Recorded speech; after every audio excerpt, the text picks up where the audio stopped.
Este trabajo tiene por nombre El terapeuta del lenguaje con y sin enfoque psicomotriz, una propuesta de intervención para obtener el grado de maestría en psicomotricidad por excelencia académica, y mi nombre es Celsin Anaid Molina Méndez.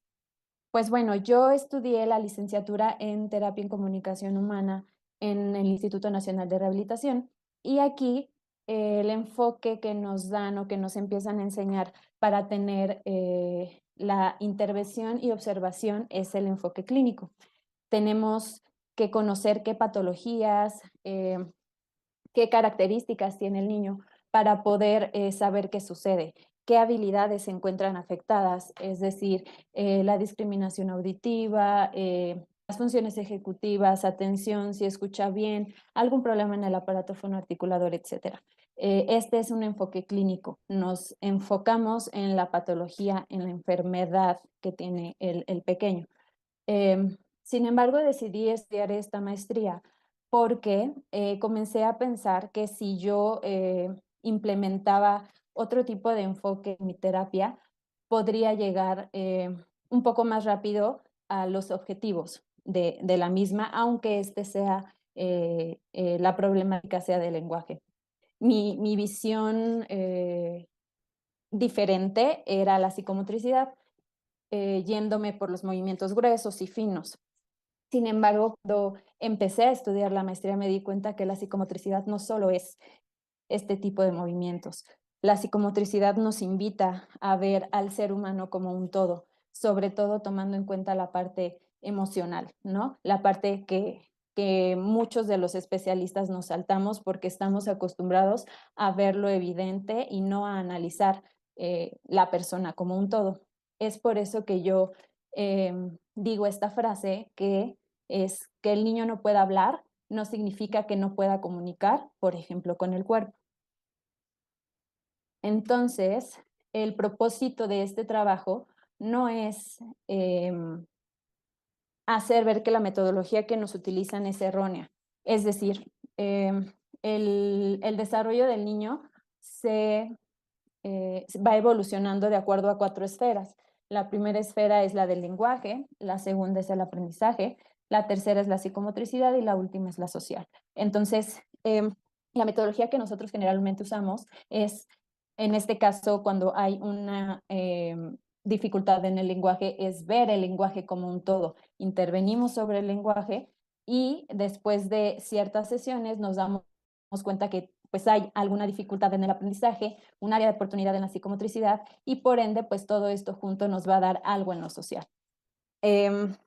Mi propósito no es decir que esto está mal, sino que podemos, como terapeutas del lenguaje, dar un brinco y una actualización y poder tomar ciertas herramientas que nos van a permitir aún así llegar al objetivo. Entonces, el objetivo de este trabajo es proponer un modelo de intervención diferente, colocando a la psicomotricidad como punto focal, aunque la verdadera área de oportunidad sea una dificultad en el lenguaje o en el habla. Cambiar la visión específica que tenemos los terapeutas del lenguaje a una visión global donde podamos observar un todo, ¿no? ¿Qué es lo que nos está expresando el niño, el que tiene problemas de lenguaje o bien el que no habla? Siempre tomando en cuenta todas las necesidades motrices, cognitivas, sociales y emocionales del niño. De igual forma, la intervención temprana desde la visión psicomotriz nos va a dar una visión global, como ya lo había mencionado, una estimulación de absolutamente todas las áreas sin descuidar el objetivo principal y probablemente un poco menos de tiempo en terapia. También con esta nueva propuesta necesitamos desarrollar la capacidad de relacionar una dificultad expresiva con el movimiento del niño por medio de la expresión corporal. En mi experiencia, cuando llegan chiquitos de 2 o 3 años que no hablan verbalmente, están comunicando algo y cómo lo están haciendo con el cuerpo. Generalmente llegan y dicen, es que no está hablando, pero sí señala, pero sí pega, pero cuando no se da a entender, entonces cae en el berrinche y en el llanto. Esto es comunicación. Nosotros tenemos que ver por qué lo está haciendo. Pues si llega y no habla, su única forma de comunicarse es el cuerpo. Entonces, está transmitiendo frustración, está transmitiendo enojo, porque no tiene o no ha desarrollado la capacidad para comunicarse.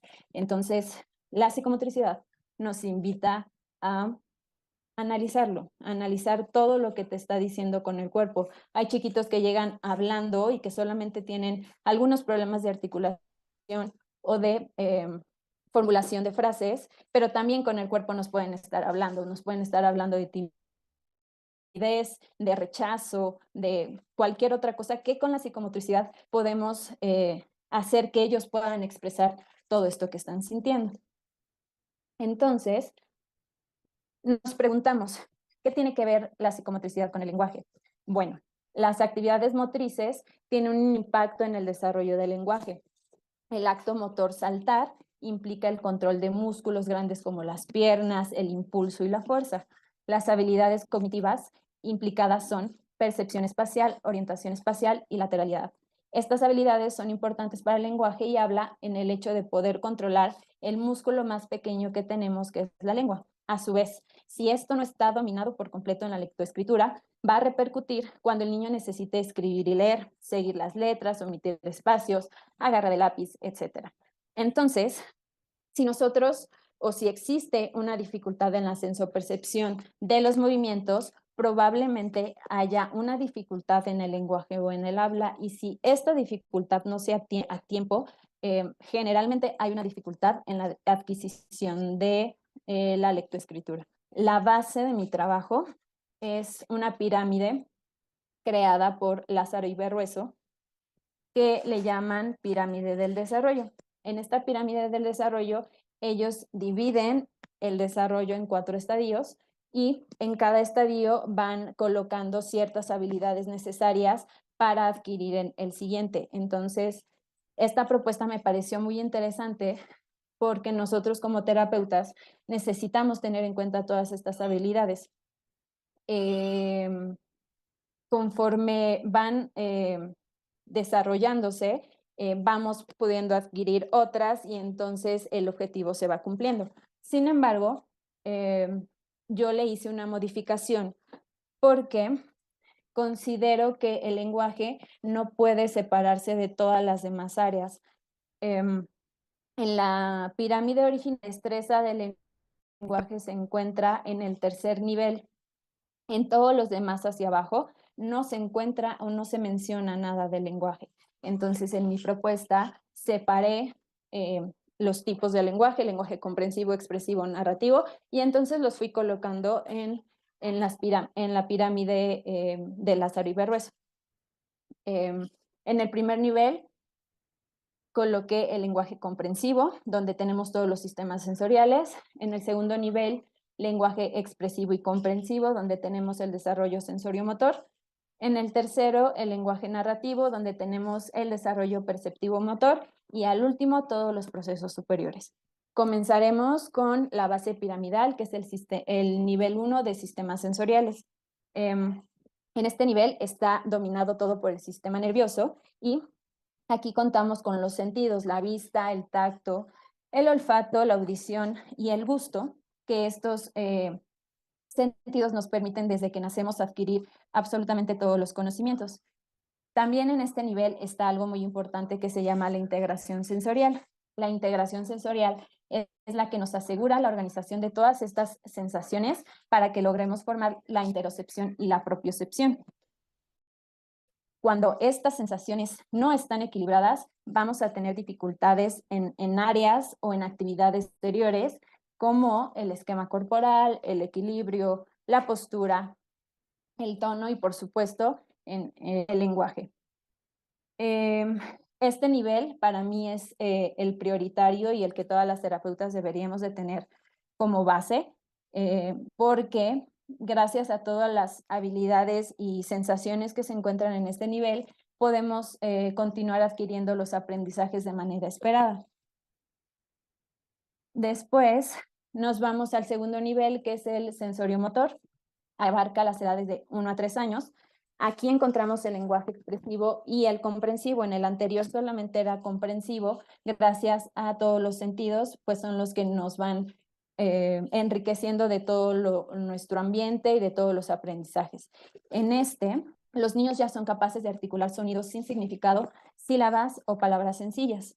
La comprensión aquí aumenta porque se alimenta gracias a que ya comenzamos a tener la capacidad de retener la información auditiva para posteriormente expresar ideas y realizar las actividades. Aquí, en este nivel, tenemos al esquema corporal, la conciencia lateral, la conciencia en respiración, la capacidad de integración sensorial, el tono y relajación, equilibrio y coordinación dinámica general, la madurez de los reflejos y la planificación motriz de todas las praxias. En este caso, el esquema corporal nos ayuda a desarrollar la percepción del cuerpo, el conocimiento de las partes del mismo. En la parte emocional, nos va a ayudar a construir la imagen corporal y la seguridad. Es por eso que Ajuria Guerra menciona que el conocimiento de sí mismo es el resultado de todas las experiencias activas o pasivas que tiene el niño.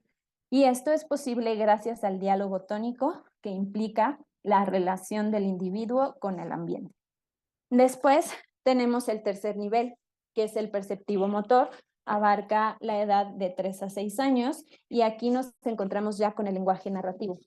Este nivel o esta edad es el momento clave para que los niños superen las dificultades articulatorias y expresivas, pues comienza el aprendizaje de la lectoescritura. En este caso, cuando existe una dificultad en el lenguaje, va a atrasar todo el desarrollo psicomotor de este nivel y obviamente de los niveles anteriores, ya que hay falta de intención comunicativa o falta de estimulación por la cual está teniendo la dificultad del lenguaje. Como no hay sonido y no hay retroalimentación, no va a haber una construcción de la imagen corporal, o si la hay, esta imagen corporal va a estar distorsionada. Es necesario que exista una intención comunicativa, una estimulación del lenguaje para que el pequeño empiece a desarrollar la intención de imitar los movimientos, imitar los sonidos, imitar absolutamente toda esta parte del juego, para que el juego se empiece a desarrollar y posteriormente el esquema corporal comience a crearse. Es importante mencionar que todas estas habilidades y subhabilidades de los niveles anteriores necesitamos tenerlos en el plan terapéutico. Si nosotros ya estamos en este tercer nivel, que es el perceptivo motor, no podemos ignorar las habilidades anteriores. Lo recomendable es que sigamos estimulando aunque ya estén adquiridas. Entonces, ¿cómo es que un retraso en el lenguaje afecta la adquisición de la lectoescritura, pero a la par el verdadero origen también tiene que ver con alguna dificultad motriz? La respuesta a esta pregunta a mí me gusta explicarla mucho a los papás cuando me llevan a chiquitos a valoración o evaluación o en la misma terapia. Para mí, el desarrollo del niño va enlazado como una cadena. Si un eslabón se desengancha, ya no dejará que los demás eslabones continúen con su propósito. Cada eslabón de esta cadenita son las áreas que les mencioné al principio: lenguaje, social, psicomotricidad. Entonces, como todas van enganchadas en algún punto, si en una hay una dificultad, forzosamente va a afectar a las de atrás y a las de atrás, y entonces va a llegar un momento en donde todo va a ser como una bolita de nieve y vamos a tener que intervenir en todas las áreas. Esta es la relación que tienen el lenguaje, psicomotricidad y aprendizaje. Vamos a quedar por el momento en el nivel de niños de 3 a 6 años, porque aquí es donde comienzan los problemas de lenguaje simples, problemas de lenguaje de articulación o de comprensión. Los niños comienzan a desarrollar habilidades psicomotoras necesarias para la adquisición de la lectoescritura. También la educación del movimiento y control del cuerpo prepara a los niños para preescolar, generando aprendizajes y resolviendo dificultades a través del juego. Y la correcta adquisición del lenguaje afecta la adquisición de las habilidades necesarias para la lectoescritura. Vamos a detenernos un poquito en el esquema corporal. El esquema corporal, en el primer nivel, comienza a desarrollarse con la propiocepción. En el segundo nivel tenemos un esquema corporal. Después subimos hacia una imagen corporal, dándonos una percepción del propio cuerpo, y al último nos vamos en el aprendizaje académico. Aunque yo esté nombrando aquí las áreas de forma aislada, todo esto se va dando de forma conjunta. Cuando nosotros tenemos un esquema corporal en desarrollo esperado, vamos a tener un equilibrio correcto, un control de ojos correcto, vamos a tener la discriminación y la percepción visual bien, la discriminación auditiva y percepción auditiva bien, y la atención también va a ir dando sus frutos. Cuando tenemos una dificultad, por ejemplo, en la percepción, tenemos una dificultad en la área del espacio y el tiempo. Cuando nosotros vamos subiendo estos niveles y llegamos a la parte del aprendizaje académico y tenemos una dificultad en el esquema corporal, en la imagen corporal, esto va también a generar problemas, por ejemplo, de lateralidad, de orientación espacial, y llegamos al momento del aprendizaje académico, vamos a tener problemas frecuentes como confusión de letras, inversión de letras, de sílabas, aumento de letras grandes en las palabras, y en la parte del lenguaje vamos a tener dificultad para construir una oración y vamos a equivocarnos en utilizar el género y el número en estas oraciones. Todo esto gracias a que la base del esquema corporal no está bien cimentada, no está bien desarrollada, va a ir afectando todos estos ejemplos que les acabo de dar. Ahora bien, nos vamos con el tono muscular. El tono muscular es generado gracias a la interocepción en el primer nivel. Nos genera un tono y relajación. Tenemos la interocepción, que es el que nos va a dar el tono y la relajación. A su vez, nos va a dar, gracias a este tono, la planificación motriz de las praxias. Obviamente, todo esto también va a estar inmerso en la madurez de reflejos, en la coordinación y equilibrio dinámica general. Esto nos va a dar un ajuste y control postural para la imagen corporal y obviamente para el final de esta pirámide, pues estamos otra vez en el aprendizaje académico, que si ustedes se dan cuenta, en el último nivel también contamos con motricidad fina, capacidad de inhibición motriz, autonomía personal. Es decir, que aquí en este último nivel el niño tiene que empezar a ser lo más independiente posible en estas áreas para que siga adquiriendo el aprendizaje escolar.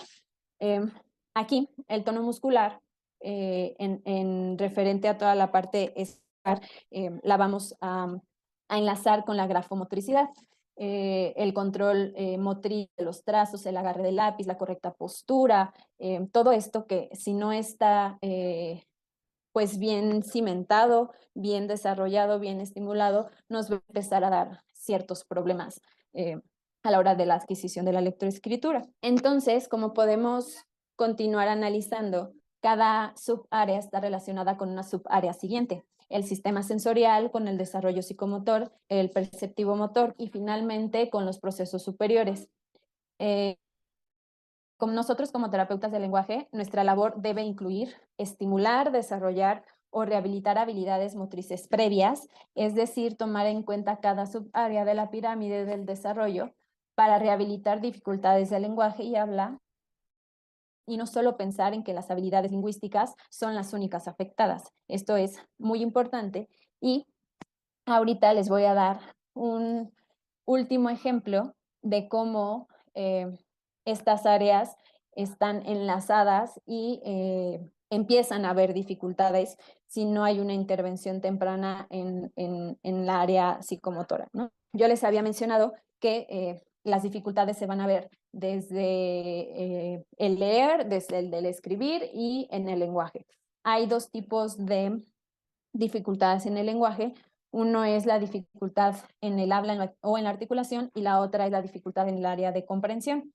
Cuando nosotros tenemos una dificultad en la articulación, esto es lenguaje, en el área de aprendizaje vamos a tener dificultad en el análisis y síntesis de los fonemas. ¿Y cómo se va a ver reflejada? Pues va a haber una lectura lenta, vamos a tener confusiones entre fonemas con punto de articulación similares, y aquí la comprensión va a estar intacta porque la dificultad es articulativa. en el aparato fonoarticulador, tenemos que ver por qué no están emitiendo ciertos sonidos, y aquí queda muy bien la frase que dicen muchos papás, muchos especialistas, hasta muchos maestros. Aquí los niños van a escribir como hablan. Si el niño, por ejemplo, no puede decir la R y lo dice con la D, pues entonces en vez de ratón va a escribir datón. Y aquí empieza esta parte de la confusión entre fonemas, y si esto no se interviene, pues él va a seguir desarrollando esto y además no va a tener la capacidad de diferenciar que son sonidos diferentes. Ahora bien, en la comprensión del lenguaje, cuando hay una dificultad, vamos a tener área de oportunidad en la síntesis de la información, como se va a ver reflejado en combinación de los grafemas, la lectura es deletreada y va a tener dificultad en recordar los grafemas, es decir, las letras y los trazos. Esta es la relación que yo les presento ahorita como ejemplo de las 3 esferas del desarrollo del niño: motriz, lenguaje y aprendizaje. Obviamente, cuando hay este tipo de dificultades, el área social se empieza a ver afectada, pues comenzamos a tener inseguridad, el no querer hablar, no querer decir, no querer leer, no me gusta ir a la escuela, no me gusta estar enfrentando este tipo de situaciones porque sé que me cuestan trabajo y no quiero que se rían de mí. Entonces, todo esto va afectando en absolutamente todas las áreas. Bien, como conclusión, para mí el tener una perspectiva diferente me ayuda a tener unos objetivos más claros y a enriquecer mi terapia en este caso de lenguaje, haciendo un trabajo integral, tomando en cuenta todas las esferas del desarrollo del niño con la misma importancia que tiene la dificultad del lenguaje, ya que ningún área puede desarrollarse sin la otra. Y es clave tener una intervención a tiempo. Desde el enfoque psicomotriz vamos a poder prevenir retrasos en cualquier área del niño, y eh, pues con el ejercicio psicomotor el niño experimenta con su propio cuerpo como una totalidad, vivenciando en segmentos, espacio y tiempo, integrando los fenómenos afectivos y procesos cognitivos. Entonces, intervención al tiempo, enfoque psicomotriz, ver al niño como un todo, no únicamente como la dificultad que está presentando. Darnos cuenta que el niño sí está comunicando con su cuerpo, qué es lo que nos está comunicando, cómo lo vamos a ayudar para que todo este proceso deje de ser frustrante para él, comience a ser divertido, comience a mover su cuerpo, porque a los niños cuando les presentamos pelotas, conos, aros, espejos, todo este material psicomotriz, se motivan más que estar simplemente sentados en una mesa repitiendo palabras que para ellos son sin sentido. Entonces, el tener la motivación del niño en la mesa, en tu espacio de terapia, ya es un plus para que tú puedas ir adquiriendo todos los objetivos, y el enfoque psicomotriz nos enriquece de muchísimas maneras. Es todo. Gracias por su atención.